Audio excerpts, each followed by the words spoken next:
way nooca labaad ganacsiga labaad waxa la yiraahdaa regional trade. Regional trade waxa weeyaan ganacsiga u dhaxeeya wadamo ku yaala same location dhaca.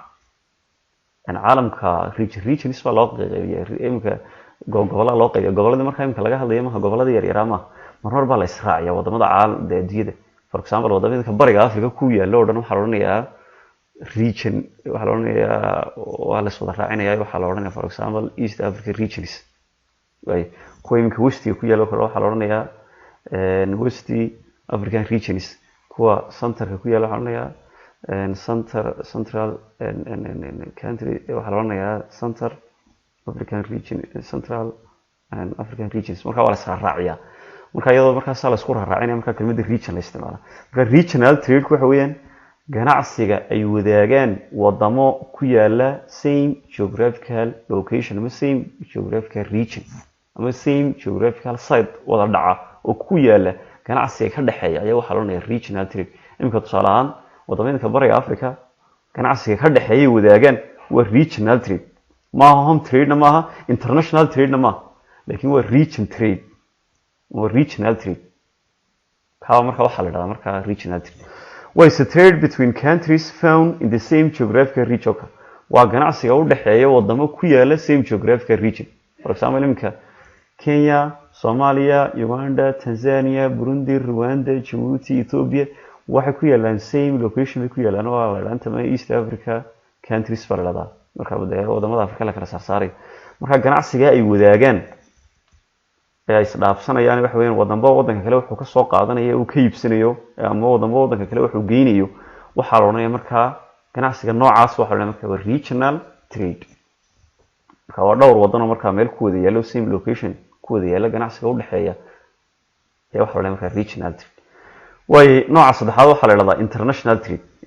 trade waa la yiraahdaa foreign trade waa la yiraahdaa external trade waa la yiraahdaa saddexda magac waa ardayda noqosho waa isku mid sometimes bookto kala duwan sadarki book qoray darka foreign trade ku kala qoray internal trade external trade ku kala international trade qoray saddexda magac waa isku mid waa ganacsiga marka caalamiga marka waxa weeyaan si global level si caalamiya marka loo wadaagaya wixii waxa weeyaan product iyo service kala isku dhaafsanaya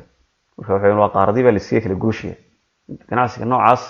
ayaa waxa la marka international trade ama foreign trade ama external trade way exchange of goods and service at the global level so waa isdhaafsashada alaabtii iyo adeegga la isdhaafsanayo inaga goods iyo service inaga soo kala saarnay labada kamid inaga soo kala barnaan ganacsi kasto jira business kasto jira ama goods uu ka ganacsadaa alaab uu ka ganacsadaa ama service uu ka ganacsadaa ama wax adeeg la yiraahdo alaab iyo adeegna waa inaga hore soo kala saarnay waxay kala duwan way is exchange of goods and service at the global level waa iyadoo alaabtii iyo adeegii iyo waxa weeyaan la isku dhaafsado si heer caalami marka waxa laga wada heer caalami waxa weeyaan in wadamada caalamka oo dhan marka wadan waliba waxa weeyaan ilaa waxa weeyaan wuxuu u baahan yahay ku kale oo haysta marka inuu marka wixii uu ka soo qaato taaba marka waxa la leeyahay waxa weeyaan badihii la dhaafay badii la iska kala gooshay ganacsiga noocaas iyo waxa la marka waa international trade marka imika ganacsiga u dhaxeeya Soomaaliland iyo Mareykan u dhaxeeya ama waxa weeyaan u dhaxeeya Europe u dhaxeeya maaha home trade maaha regional trade maaha laakiin waa international trade marka waa ganacsiga caalamiga waxa weeyaan wadamada adduunyada marka waxay wada wadaagayaan isdhaafsanayaan wadamada kale ka soo qaadan way isna saddex nooc baa loo qaybiyay marka it classified into three saddex nooc buu noqdaa export trade import trade iyo nooca saddexaad oo la yiraahdo intraport ama re-export trade waxa weeyaan export iyo import waa ganacsiga inuu wadankii wax u dhoofiyo oo wadan kale wax u dhoofiyo import trade kuna waxa weeyaan inuu wax soo dhoofsado wuxuu u baahnaa soo dhoofsado intraport trade ama re-export trade kuna waxa weeyaan in wixii uu soo dhoofsaday hadana intuu dib u process gareeyo oo waxyaalaha qaarkood uu ka bedelo wuxuu ku daro ama sometimes waxa weeyaan waxba doon uu ka bedelin laakiin hadana dib u sii dhoofiyo another export kale uu dib u sii sameeyo wadan kale dib uga sii iibiyo ayaa waxa la markaa re-export trade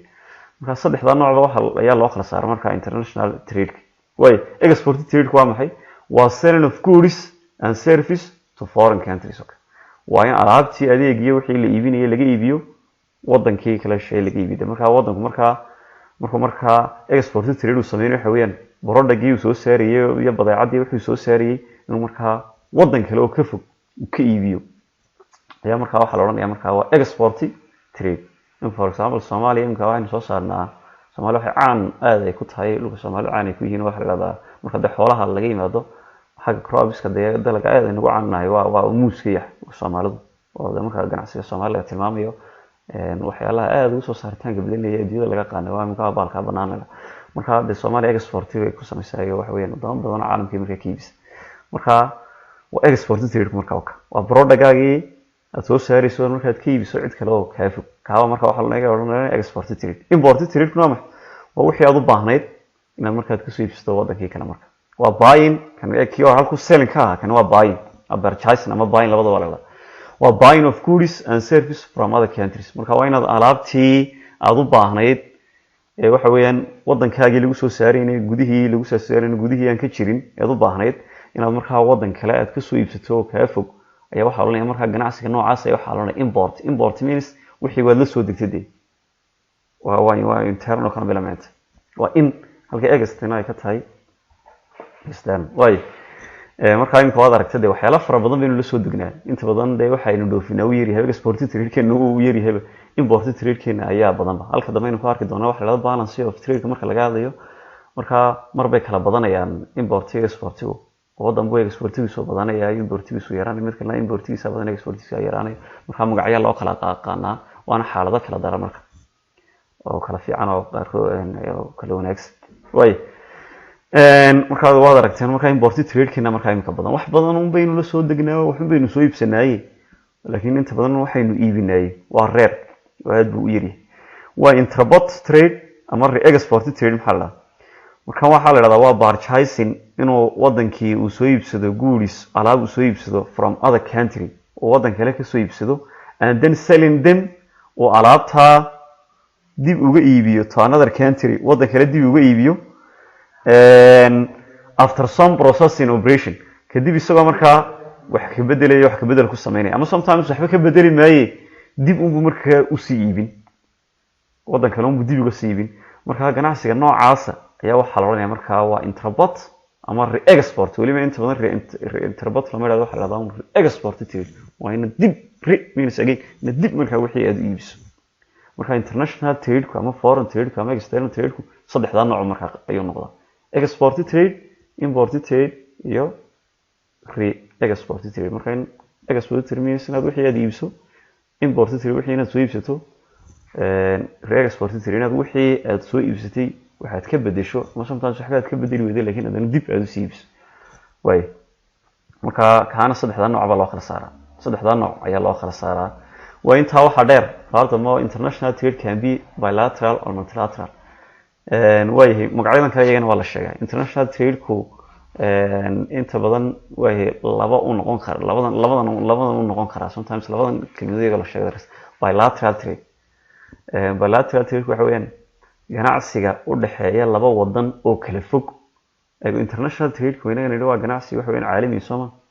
way laba wadan oo kala fog oo for example Soomaaliya iyo Mareykan oo kale Soomaaliya iyo Japan oo kale de waa two different countries ku kala yaala laba meelood oo kala fog marka waxa ay wadaagayaan waa maxay ganacsiga ay wadaagayaan wuxuu noqonayaa waa international trade way laakiin international trade ha ahaado laakiin wuxuu ka sii haanayaa haddii two countries una yihiin waxaan two countries waxay una ka badnayn waxa la ganacsiga noocaas bilateral trade means by two way involves of exchange of goods between two countries waa ganacsiga u dhaxeeya laba wadan laakiin labada wadan ay kala inta badan ay kala fog yihiin kala fog sometimes way isku dhawaan karaan waa la oran karaa bilateral trade iyagu isku dhawaan waa la oran karaa laakiin inta badan waxa loo isticmaalaa markay aad u kala fogin baa bilateral trade laakiin waa iyagu isku dhawaan waa la oran karaa bilateral trade ganacsi marka laba wadan isku dhaysanto si wadaaga way multilateral trade badge multilateral trade waxa weyn ganacsiga u dhaxeeya wadamo fara badan oo waxa weeyaan money countries sidoo kale iyaguna kala fog involves of exchange of goods among many countries waa ganacsiga u dhaxeeya alaabtii adeegii la kala qaadanayo iyadoo markaa la kala fog yahay waxa la markaa multilateral multi means money halka buy ay ka tahay to markaa ka tahay way labadaa markaa sometimes iyadana la kala sheegada marka international trade soo kale wuxuu noqon karaa bilateral trade or multilateral trade. International trade can be bilateral trade or multilateral trade. way wixii la iibinayay waa inagan halkan hoosta waynu inagan ku sheegnay trade-kii labo haddana uu sii noqon karaa. wixii nacam la iibinayay wuxuu noqon karaa physical trade iyo infisical trade, ama si kale haddaan u dhigno goods ama service. waxaa laga ganacsadaa waa labadaa midun. alaab marka lagu leeyahay alaabta wax la arki karo la taaban karo. service marka lagu leeyahayna adeeg wuxuu marka lagu leeyahayna waa waxaan la arki karin la taaban karin. haddana laakiin baahidaadii iyo needskaagii satisfaction aad kale soo waxa weeyaan baahidaadii iyo needskaagii qancinaya weeyaan oo daboolaya. marka wixii laga ganacsanayay wuxuu noqon physical trade ama wuxuu noqon infisical trade, ama waxa laga wadaa soo kale goods iyo service oo la wadaa. marka trading intangible wuxuu markuu yahay waxaan la taaban karin waxa la waa goods. wuxuu markuu yahay wax wuxuu markuu yahay wax la taaban karo waxa la waa goods. wuxuu markuu yahay waxaan la taaban karin laakiin haddana laga ganacsanayo waxa la waa intangible baa la marka. marka ganacsiga labada mid uu noqon. anaga reeda xaq hore maxaan ku sheegnaa business kasto kulay jiro laga ganacsanayo ama wuxuu iibiyaa goods oo ah wax tangible ama wuxuu iibiyaa service oo ah wax intangible. labadaan bay noqon. waayahay inta haddaan kasii gudubno aynu sii gudubno slide-keenii kale haynu eegno waxa la yidhahdo balance of trade. botna waa la soo gaya balance of trade. balance of trade waxa weeyaan isku dheelitirnaanta ganacsiga. waxaba laga wadaa eegna isku dheelitirnaanta ganacsiga waxa laga wada. balance of trade iyo waxa la yar ayaa inta badan iyo waxa kala duwan waxa la yidhahdo balance of payment. labada man iyagana kala sheegi doonaa marka say kala duwan yihiin waanu sheegnaa. how does balance of trade differ from balance of payment? sidee buu uga duwan yahay balance of trade ku waxa la yiraahdo balance of payment? balance of trade iyo balance of payment waxay kala duwan yihiin. labadii imika aynu sheegaynay aynu lahayn export iyo import wixii la dhoofinayay wixii la soo dhoofi la soo qowdanku soo dhoofsanayay ayaa kulay kala badnaanaya. marka wixii lagu sheegaya lacag ahaan for example waxa wadanka alaabta wadanka uu soo dhoofsado marka waxa weeyaan iyo waxa uu dhoofiyo marka lacag ahaan wixii loo bedelo waxa la yiraahdaa balance of payment baa la yiraahdaa. marka labada marka la isku eegayo wixiiba product-gii uu wadankii soo dhoofsanayay iyo wixii product-gii uu dhoofinayay wadankii labadiiba waxa weeyaan lacag ahaan loo bedelaya. marka waa la balance gareynaya. marka keeba badan doona ma importiga badan doona mise exportiga badan doona. way balance of trade kuna waxa weeyaan wixii uu soo dhoofsanayay ahaa importiga iyo wixii uu dhoofinayay exportiga product-gii uu soo dhoofsanayay product-gii uu dhoofinayay marka wixii lagu sheegay lacag ahaan lagu sheegay maahe marka lagu sheegay wixii de alaab ahaan lagu sheegay lacag ahaan lagu sheegin ayaa waxa la marka balance of trade iyadna waa la qiyaasayo waa la miisaamaya. marka alaabtii uu soo dejinaya badan mise alaabtii uu bixinayay baa badan.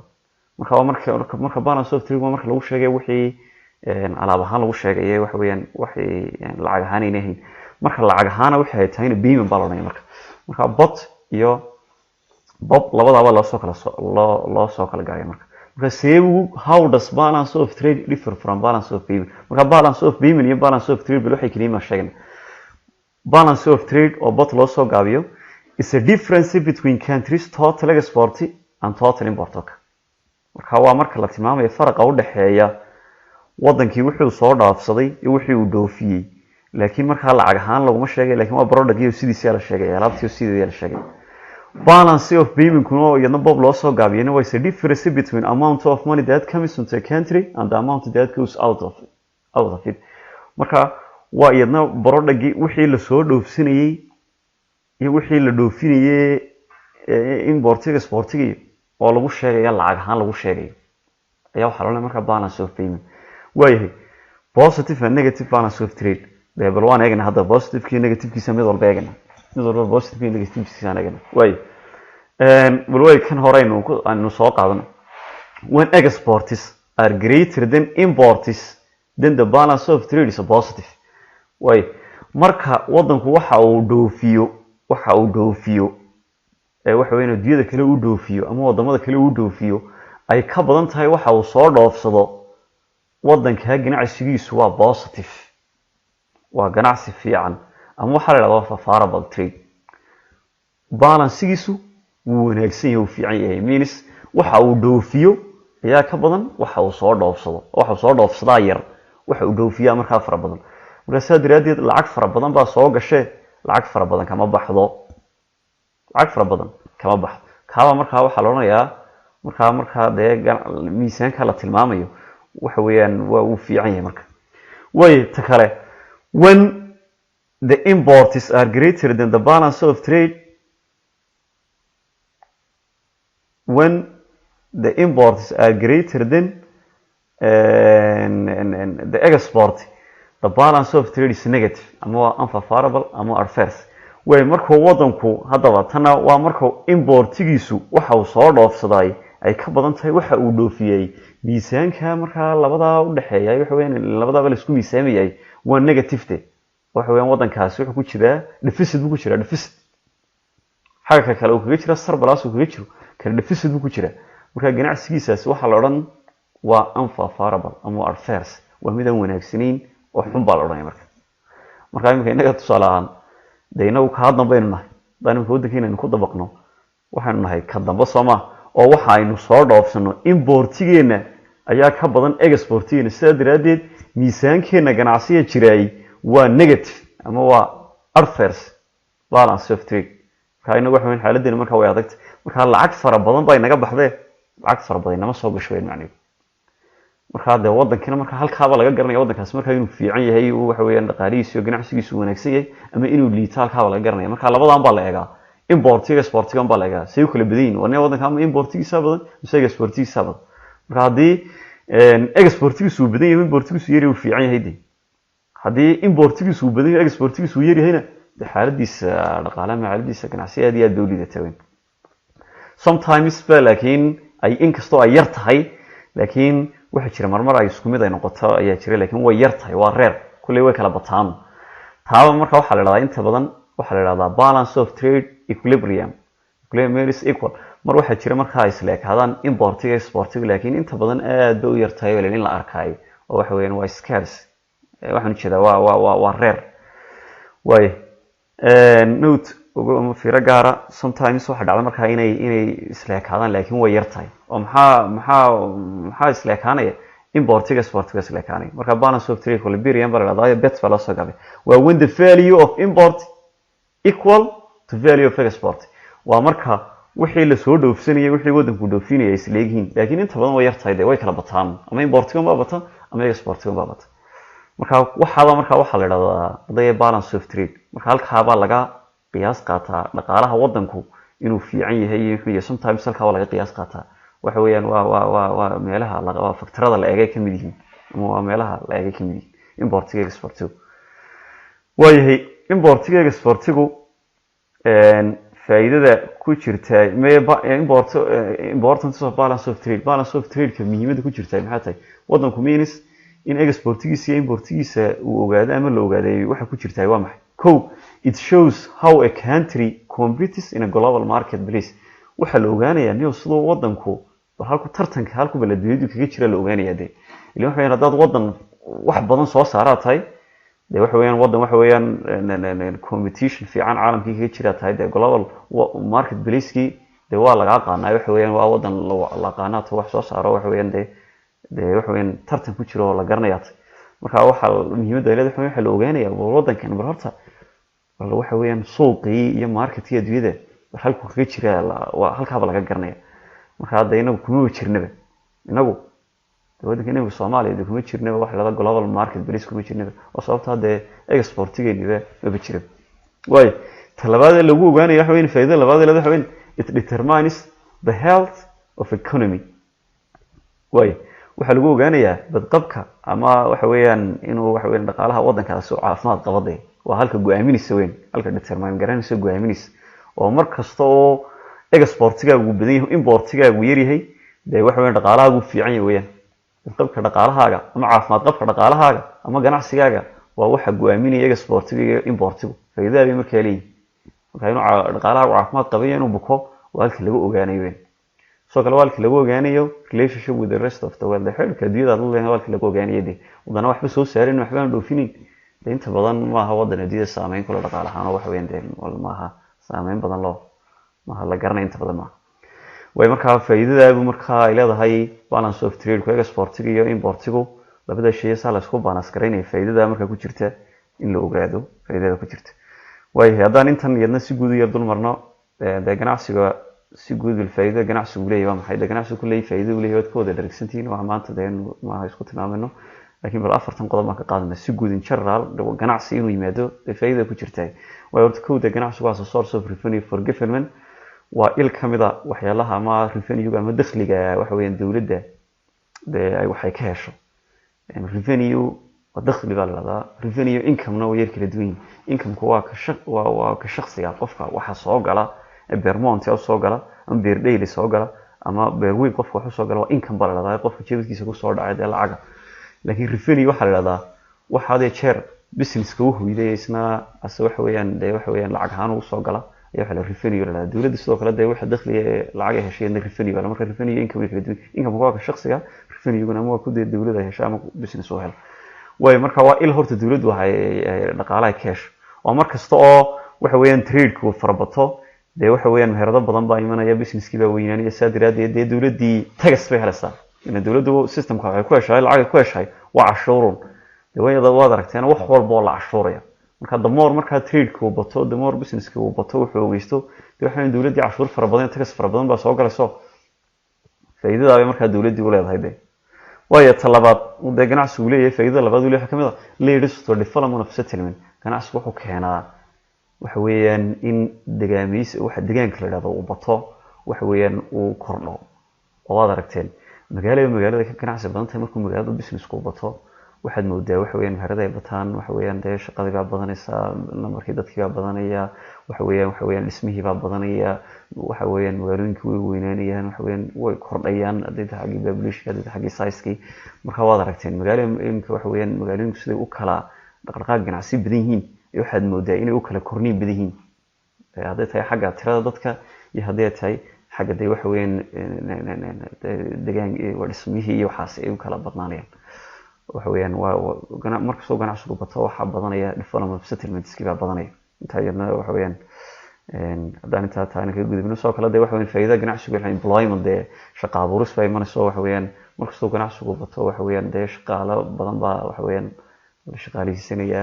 waxa weeyaan dadkiiba waxa weeyaan shaqo abuuris fara badan ka helaya kulay employment-kii baa badanaya talabaad taafraad waxa weeyaan leaders to development to industries waxa badanaya soo saarkii xagga warshadaha waxa weeyaan markastoo demand-kii baa badanaya baahidii dadka marketkii waxa weeyaan baahidii ka jirtay baa badanaysa saadiradeed ganacsiga iyadna marka uu bato industries baa iyadna badanayo waxa weeyaan warshadihii iyo wixii wax soo saar dhan baa badanaya marka faa'iidooyinka iyo faa'iidooyinka kale fara badan marka ganacsigu uu leeyahay halkan aynu ku soo koobi karin laakiin bal afartaameynu ka soo qaadanayna dadina marka iska ka sii gudubno ka sii cararno waayahay waxaynu eegaynaa inta marka arday waxaynu ka soo hadalnay ganacsigu waxa uu yahay noocyada loo qaybiyo waxa la yiraahdo balance of trade waayahay waxaynu eegaynaa slide-keenan kale waxaynu ku eegaynaa waxa la yiraahdo waxyaalaha ganacsiga saameeya factors influence trade marka lagu leeyahay shayga uu saameeyana sin hore soo tilmaanay saameyntiisu ama waxay noqon mid fiican oo positive ah ama waxay noqon mid xun oo negative marka lagu leeyahay shayga uu saameeya saameyntu ku yeelanaya ama xumaan ama way fiicnaan marka aad leedahay shaygaasi nolosha saameyn ku leeyahay ama wuxuu ku saameeyaa si wanaagsan ama si xun ku saameeyaa marka kuwaaba waxa la yiraahdaa marka halkan markaanu tilmaameyno kuwaaba waxaynu oranaa factors influence trade ganacsiga waxyaalaha saameeya maxay marka waxyaalaha saameeya waxa laga wadaa maxaa fiicnayn karo kordhin kara ama maxaa yareyn kara marka bilaa dhowr qodob oo muhiim ah eegna way qodobka koowaad hadaynu soo qaadano waxa weeyaan difference in natural resources ganacsiga waxa saameynta ku leh kala duwanaanshaha khayraadka dabiiciga waxa laga wadaa ganacsi inuu yimaado horta waxa keenta baahi waxa weeye markastoo dhimaan iyo baahi marketka ka jirto u muddo tiriimanaya marka hadii baahi ayna jirin wax ganacsiga haba yaraatee dhacaya ma jirto way wadamadii hadaba resource way ku kala duwan yihiin wadan waliba resource gooniye buu leeyahay ma jirto marka no single country oran kara waxa weeyaan wax kastaba waan haystaa waxa weeyaan waxaan gaaray self sufficient baan gaaray waan isku filaaday oran kara ma jirto kulay wuxuu buu baahan yahay haduu wax haysto waxba ka maqan marka wixii ka maqnaa inuu waxa weeyaan cid kale uu ka raadiyo Soomaa saadiradeed de ganacsi ba imanaya Soomaa marka ganacsigii de inuu dhaco waxa saameyn ku yeelanaya waxa weeyaan kala duwanaanshaha kheyraadka marka kala duwanaanshaha kheyraad haduuna jirinba de maba imanayaba trade haduu de kala duwanaanshaha kheyraad u jirana waxa weeyaan taade marka ganacsiga keenaysa marka co difference in natural resource ba keenaya marka waxa ganacsiga saameynaya waa kala duwanaanshaha kheyraadka marka wadamada waxa weeyaan de same resource lama haysteen nin waliba baahidiisii wuxuu u baahnaa inuu kala ka helo u baahan yahay marka waxa weeyaan taaba marka keenaysa ganacsi laakiin qodobkii waxa weeyaan halkan baa inoo sii cadeynaysa the natural resource in the world are unevenly distributed kheyraadka dabiiciga ee adduunyada la kala haystay uu kala duwan yahay waa unevenly distributed isku mid lama aha waa la kala duwan yahay different regions are endowed with the different resources wadamada kala gudbisanaya adduunyadu wadan waliba waxa weeyaan hodan uu ku yahay endowed wuxuu hodan ku yahay rich uu ku yahay waxa weeyaan waxbuu haystaa marka different regions are endowed with different resources wadamada kala duwan mid walba waxay ku kala duwan yihiin kheyraadka kala duwan mid walba kheyraad gooni haystaa this means taa macnaheedu waxa weeyaan that no single region can produce all commodities needed to satisfy its people's needs ma jiro wadan quraata oo soo saara dhammaan badeecadaha adduunyada loo baahan yahay oo dhan ma jiro si markaa baahidii dadka adduunyada dhan u daboolay ma jirtay wuxuun buu haystaa wuxuun baa ka maqan saadiradeed wixii u baahnaa waa inuu markaa kii kala keeno marka de waxa weeyaan taaba markaa keenaysa ganacsiga inuu abuuro way qodobka labaad iyadna muhiimka waxa weeyaan demand and supply labadan shay waa laba shay oo muhiim ah waa labada shay ee had iyo jeer go'aamiyaha la yiraahdaa ganacsi inuu dhaco waa baahi iyo keenid way markasta oo marketkii baahi ay ka jirto oo shay loo baahan yahay ayay keenid ay timaadaa supply waxa weeyaan waynaga qofkaasi waa supplier waa soo dejiye waa qof wax keena oo suuqa marketka wax keena Soomaa demand-kuna waa baahidi supply and demand waa labada shay ee muhiimka waa two economic concept waa laba qodob oo wax weeyaan muhiim oo wax weeyaan ganacsiga ama dhaqaalaha aasaas u ah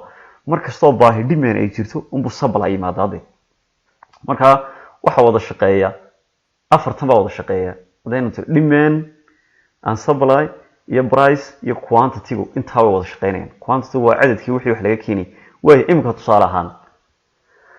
hadii imka marka waxa weeyaan marketkii wax looga baahan yahay imka waxa weeyaan baahi badan baa imka marketkii jirta oo shayba aad loogu baahan yahay oo demand-kii aad u sareeya quantity-ga la keenay cadadka la keenayay la soo supply gareynaya marketkii la keenayay hadii uu yaraado waxa la keenaya baahidiiba aad u fara badan wixii shaygii aad baahi badan baa loo qabaa supply-gii shaygii waxa intii laga keenayna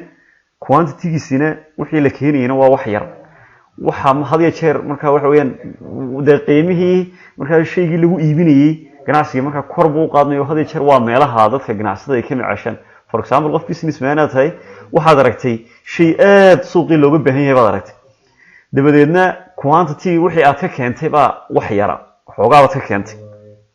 de price-kii imsaad siinaysa in alla inta doonto siinaysa marka ilaa dadkii baahi bay u qabaan waxa weeyaan waa inay wixii ay iibsadaan bay ku qasban yihiin way xaga kale mudadahan xaga kale hadaan ka eegno shay baad wax fara badan baad ka keentay quantity-gii aad keentay baa fara badan oo soo supply gareysay baa fara badan demand-kii shaygani baahidiisii loo qabay suuqa baahidii ka jirtayna waa yartahay wixii aad keentayna uu fara badan yahay halka iyadna waxa ka dhaca inuu ganacsiga hoos u dhaco waxa weeyaan aad ku khasaarto wixii lacag badan lagaaga iibsan waayo ayaa iyadna imanaysa marka taa iyadna waxa la yiraahdaa marka si negative ayu ganacsiga marka u saameyn marka demand and supply waa laba shay oo muhiim ah oo ganacsiga saameyn ku leh marka hadii ay fiican yihiin ganacsigu fiicnaanaya hadii xun yihiin xunaan waa kan way trade occurs ganacsigu waxa uu dhacaa when there is a demand marka baahi ay jirto and supply of goods and services sidoo kale wixii loo baahnaayo adeegii alaaba de marka la keeno way if the supply is low hadii waxa la keenaya uu yar yahay ee suuqa la keenaya uu yar yahay and the demand is high baahidii shayga loo qabina ay badan tahay waa siimkan tilmaamine price goes up qiimihii kor buu u kordhi stimulating the trade taasina jeer waa ganacsi marka kor u qaado while opposite-keega ama xagale dhanka kale the supply is more wixii la keenayay baa fara badan oo shaygii wixii laga keenayay baa fara badan oo marketkii wax fara badan baa laga keenay oo lagu soo rogay dhimaankii baahidii shayga loo qabayna way yartahay taasina markaa waxay ku keentaa qiimihii inuu goodha un qiimo markaa hoos u dhaco discourage in the trade ganacsiga inta badan hoos bay u dhigta marka had iyo jeer qofka traderka ama qofka businessmanka ay labadaaba had iyo jeer ganacsigiisa markaa ka shaqaysiyo labadaaba had iyo jeer eega marka demand and supply waa laba shay oo wada shaqeeya marka waa laga maarmaan marka hadday fiican yihiin si positive ganacsiga u saameynaa difnayna si negative waan ka sii socono transport and communication isgaarsiintii iyo gaadiidkii labadiina iyaguna saameyn bay ganacsiga ku leeyihiin mar kasta oo la helo isgaarsiin fiican mar kasta oo la helo gaadiid fiican iyadna waxa weeyaan ganacsiga kordhay kor unbuu usii kordhay markasta imika isgaadiidka imika waxaa laga wadaa imika internet fiican haddii la helo oo waxay dadkii access ay u yeeshaan haddii imika waxa weeyaan dee telefoon noocyadii kala gudan isgaarsiinta la helo haddii maya good transportation system la helo kamid yahay roads fiican railway fiican waxyaalaha la helo waxa weeyaan waxyaalaha hadii jeer ku keena ganacsigu markaa inuu kor u kaco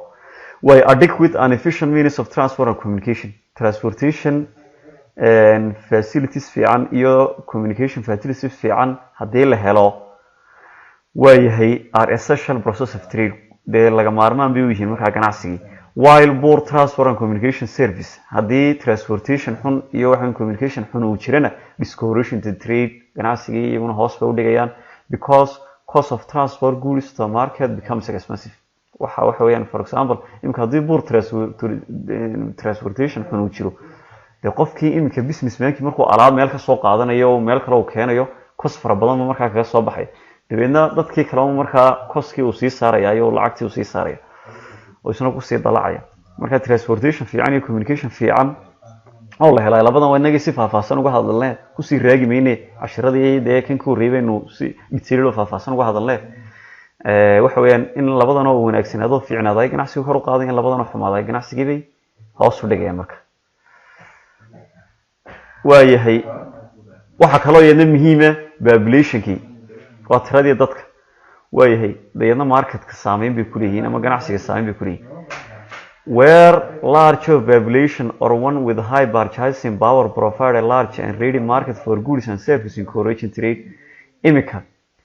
tirada dadku marka ay badan yihiin iyo tirada dadku marka ay yar yihiin ganacsigu kulay si kala gedisan buu shaqeeyaa marka waxa weyn numberka dadku markuu meesha ku badan yahay kulay ganacsigu aad buu badanaya oo maxaa badanaya purchasing powerkii awoodii wax iibsiga badanaysa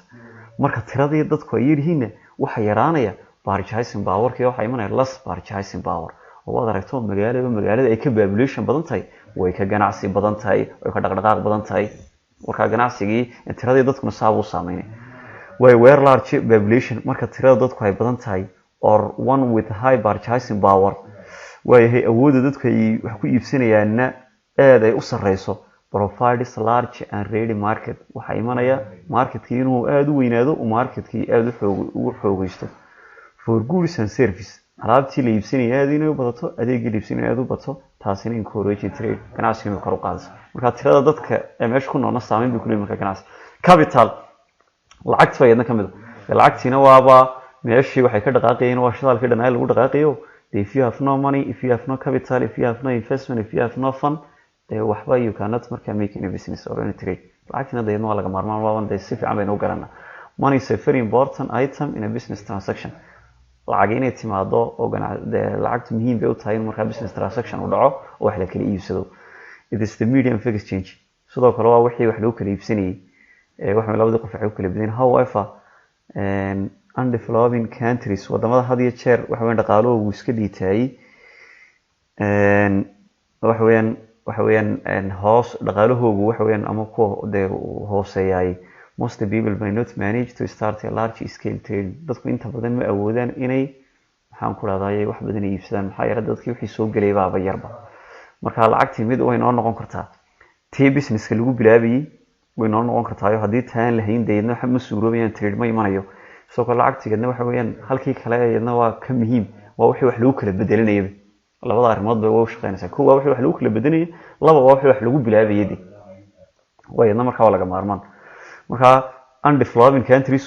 wadamada aad dhaqaalahoodu iska liitay had iyo jeer purchasing powerku ugu yaryahay means dadkii waxa soo galayaaba yarba xagga dhaqaalahana marka laga hadlayo dee wadamada caalamka waa la kala saarsaarayo qaar waxa la waa developed countries waa kuwa horumaray qaar waxa la yiraahdaa waa developing countries waa kuwa soo horumaraya la yiraahdaa qaarna waxa la yiraahdaa undeveloping countries waa kuwa soo gurguranaya aan soo socon be khadkaba ka dhacsameyn. waayahay qodobka saddexaad isna saameyn ku yeelan karay waxa weeyaan qodobka isna shanaad iyo lixaad baan maray isna saameyn ku yeelan kara use of different currencies lacagihii oo kala duwan la isticmaalaya dee oo imika tusaale ahaan inagu imika waxa weeyaan dee lacag Soomaaliland la yiraahdo isticmaalaa dollarkiina waa isticmaalaa waxaan had iyo jeer meelahaasi different currencies waa meelaha had iyo jeer inflation ku yimaado oo for example marka wixii adigii ka heshaysta lagaga iibiyo waxa weeyaan dollarkiina qiimihiisu uu kacsan yahay cashkiina qiimihiisu uu dhacsan yahay dee waxa weeyaan wax laga yaabaa wixii wax ka badan inaad ku iibsato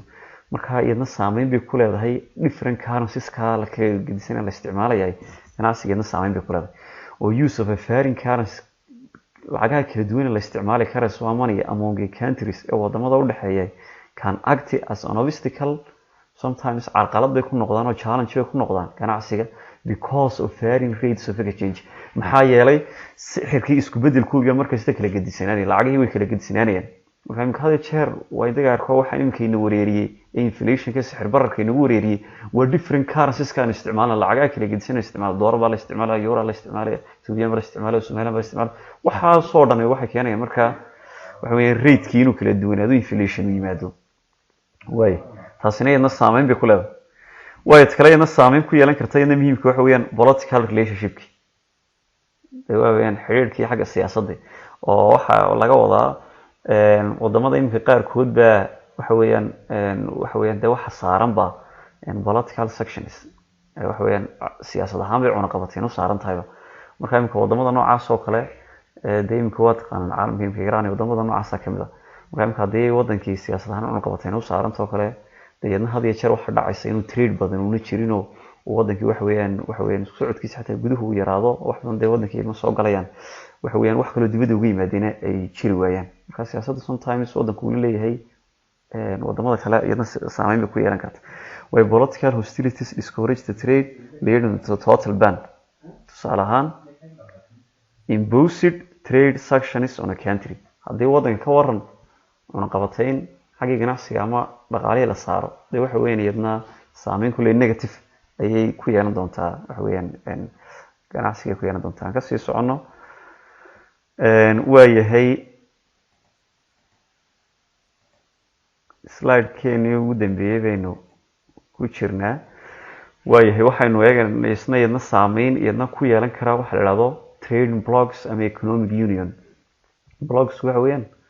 ururo in la sameeyo waxa weeyaan wadamada for example haddii ay sameeyaan urur ganacsiyad haddii ay sameeyaan ku midaysan yihiin ama ku bahaysan yihiin oo kale iyadna ganacsiga had iyo jeer way kordhisaa imika for example ururo caana jiro imika qaaradda Afrika ku jira imika ECOWAS SADC allan COMESA waa ururo waxa weeyaan wadamada kala gedisan oo Afrika ay sameysteen waxayna u sameysteen in maxaan ku raadayay ganacsiga iska kaashadaan marka trading blocks ama economic union had iyo jeer iyaguna ganacsiga way dardargeliyaan kor bay u qaadaan oo waxa cashuuradii waxyaalaha la iska yareynaya way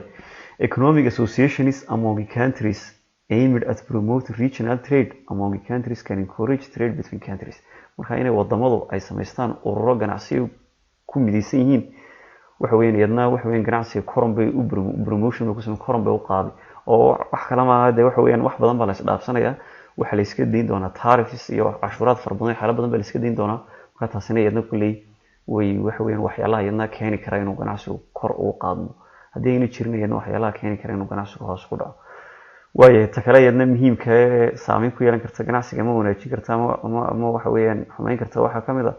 waxa la yiraahdo trade restrictions waxa la yiraahdaa wada restrictions caadiga waa carqaladeyn ama waa xakameyn marka waxa laga wadaa cashuuraadkiiba laga wadaa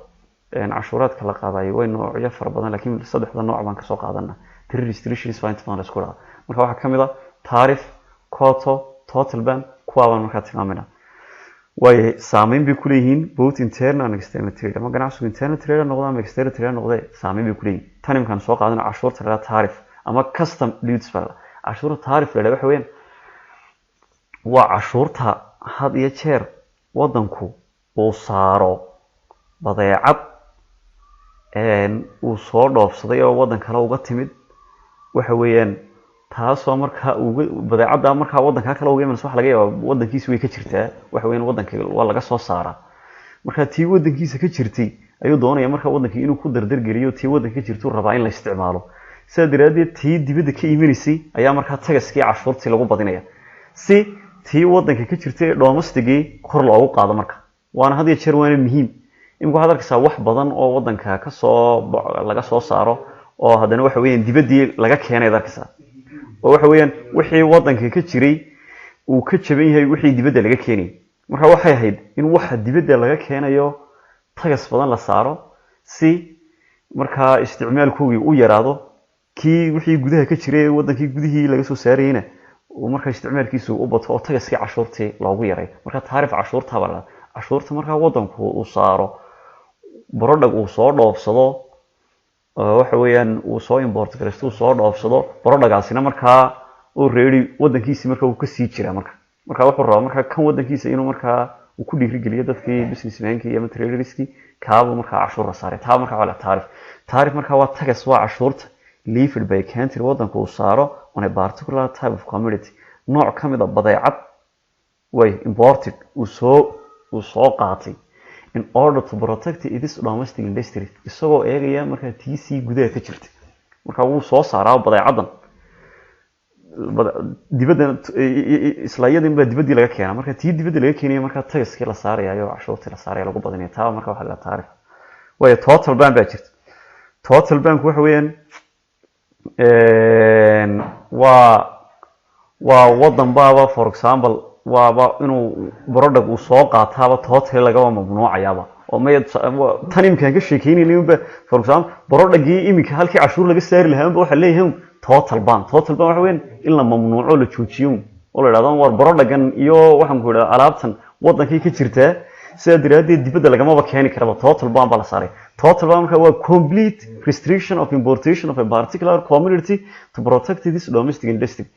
tii imika lahayn cashuur baa la saaraya waxa lagu sameeyaa gibigeegiba in la joojiyo si tii wadan gudaha ka jirtay loo dirdirgilo marka dadkii aad ay u soo saaraan way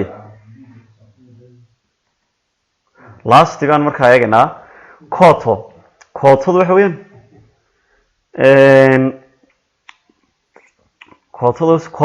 koto macnaheedu waa xadidid ama yarayn way koto waa a limit to a quantity coming into a country alaab wadanka timaada ayaa inta soo galaysa ayaa la yaraynaya intii soo galaysa baa la yaraynaya marka waxa weeyaan barodhag wadanka uu soo dhoofsado wadanku maxaan ku raadayay uu soo iibsado ayaa waxa inta ka imanaysa ayaa marka la yaraynayaa dadkii businessmanka ama dadkii traders waxa la oranayaa inta uu ka keena inta wax ka badan kama keeni kartaan haddaad ka keentaana wixii waa la joojinayaa ama cashuurta in laga laabaya marka tan marka gudaha ka jirta ayaa loo dilayaa la rabaa in kor loo qaado tan marka macnaheedu waa it means specified quantities of goods which must not be exceeded during importation or exportation marka wixii alaabtii la soo dhoofinayay waxa la oranayaa in inta laga badin marka waxa loo qabanayaa cadad baa loo qabanaya specified quantities cadad go-aan unbaa la odhan unbaa qofkii la siin waxa la odhanayaa intaa qiyaas for example shayga intaas oo tan waa inaad ka keentaa intaa in ka badan waa inaanad ka keenin in ka badan lama rabo sayida waaban haysanaa laakiin waxoogaa unbaad ka keeni kartaa marka cashuurta noocaasa ama arrinka noocaas ayaa waxaa la idhaha markaa koto marka wixii wadanku soo dhoofsanayay ayaa la odhanayaa intaa ka keen intaa in ka badan uma baahnin sababtaa intaa in kale nagu filanaysaa laakiin intaa unbaan uga baahana taaba marka waxaa la idhahdaa koto waaye markaa labada su-aalood baad isku dayi doontaan aad ka shaqayn doontaan haddii la activity aan u qaadanaysaan what is the regional trade block regional trade maxaa la idhahdaa urur ganacsiyeed urur goboleed what is the regional trade blocks maxaa la idhahdaa waxaa la idhahdaa markaa macnaheedu haddaan sheegno maxaa la idhahdaa urur goboleed ganacsiyeed maxaa la marka urur goboleed ganacsi maxaa la idhahdaa waayahay laba state role and importance of regional trade block urur goboleedada ganacsiyeedku waxa weeyaan faa'iidada iyo muhiimadda ay leeyihiin maxay tahay markaana waxaad ka tilmaami doontaa 12 famous ones kuwa ugu caansan ka sheeg in Africa and other world iyo adduunyada kaleba waxaa jira the regional trade blocks urur goboleed ganacsiyeed fara badan baa caalamka jira marka bal kuwa maxaa la idhahdaa urur goboleed ganacsiyeed maxaa la idhahdaa waxaa kaloo tilmaamtaa kaalinta iyo faa'iidada uu leeyahay sheegaysa marka qaar ka midana